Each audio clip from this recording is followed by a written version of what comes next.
Hello friends, welcome to my channel. ఈరోజు నేను మీకు బెండకాయ ఫ్రై ఎలా తయారు చేయాలో చూపిస్తాను. ఈ ఫ్రై ఎక్కువగా పెళ్ళిళ్ళకి, ఫంక్షన్స్కి తయారు చేస్తుంటారు. ఈ ఫ్రైని ఈరోజు మనం ఇంట్లో ఎలా తయారు చేసుకోవాలో నేను చూపిస్తాను. ఇంకా మా ఛానల్ని సబ్స్క్రైబ్ చేసుకునే వారు వెంటనే సబ్స్క్రైబ్ చేసుకోండి. బెల్ బటన్ని ప్రెస్ చేయండి. నేను పెట్టే ప్రతి వీడియో మీకు నోటిఫికేషన్ వస్తుంది. ఇప్పుడు బెండకాయ ఫ్రై ఎలా తయారు చేయాలో చూద్దాం. ముందుగా బెండకాయల్ని శుభ్రంగా కడిగి తుడిచి ఆరబెట్టుకోవాలి. ఇలా బెండకాయని సగానికి కట్ చేయండి. ఇలా కట్ చేసిన బెండకాయని ఇలా సగానికి మరొకసారి కట్ చేయండి. ఇలా ఒక బెండకాయని 4 ముక్కలుగా ఇలా కట్ చేయండి. బెండకాయల్ని ఇలా నిలువుగా కట్ చేసుకోవచ్చు, లేదంటే రౌండ్గా చిన్న ముక్కలుగా కూడా కట్ చేసుకోవచ్చు. మీకు నచ్చిన విధంగా కట్ చేసుకోండి.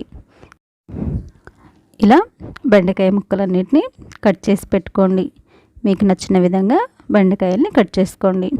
ఇప్పుడు ఇలా కట్ చేసుకున్న ముక్కలన్నిటిని ఒక మిక్సింగ్ బౌల్లోకి తీసుకోవాలి.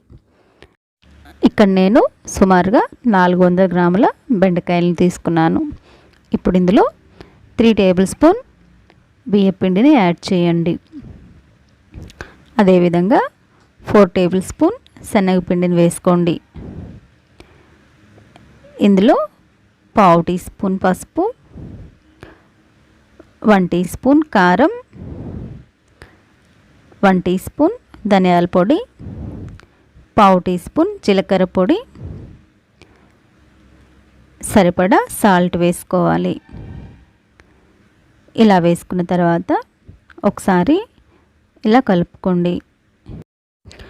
ఇలా కలుపుకున్న తర్వాత స్పూన్తో కొద్దిగా వాటర్ని యాడ్ చేస్తూ కలుపుకోవాలి.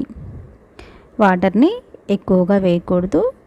కొద్దిగా మనకి పిండి బెండకాయ ముక్కలకి పట్టే విధంగా కొంచెంగా వాటర్ని యాడ్ చేస్తూ కలుపుకోవాలి. ఇలా కలుపుకున్న తర్వాత చూడండి, మనకి కింద కొంచెం పొడి పిండి ఉంది కాబట్టి ఇంకొక స్పూన్ వాటర్ యాడ్ చేసి కలుపుకుందాం. ఇలా ఈ పిండి మొత్తం బెండకాయ ముక్కలకి ఇలా పట్టే విధంగా కలుపుకోవాలి. చూడండి, మనకి బెండకాయ ముక్కలు ఇలా పొడిగా ఉండే విధంగా కలుపుకోవాలి. ఇప్పుడు ఇలా కలుపుకున్న బౌల్ని పక్కన పెట్టుకోండి. ఇప్పుడు స్టవ్ పై ప్యాన్ పెట్టి ఫ్రైకి సరిపడా ఆయిల్ని వేసుకోవాలి.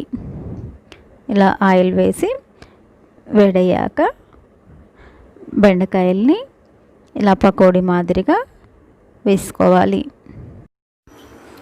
ఆయిల్కి సరిపడా వేసుకోవాలి.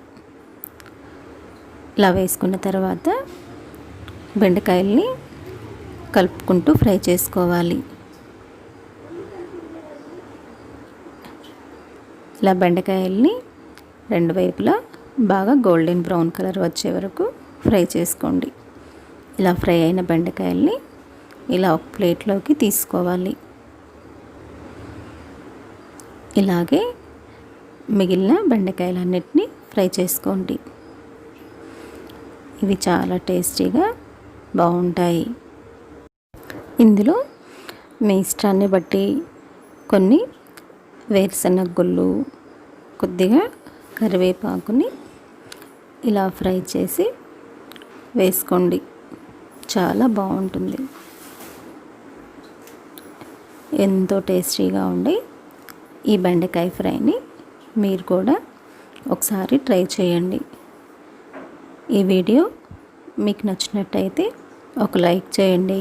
మీ ఫ్రెండ్స్కు షేర్ చేయండి. ఇలాంటి మరెన్నో వీడియోస్ కోసం మా ఛానల్ని సబ్స్క్రైబ్ చేసుకోండి.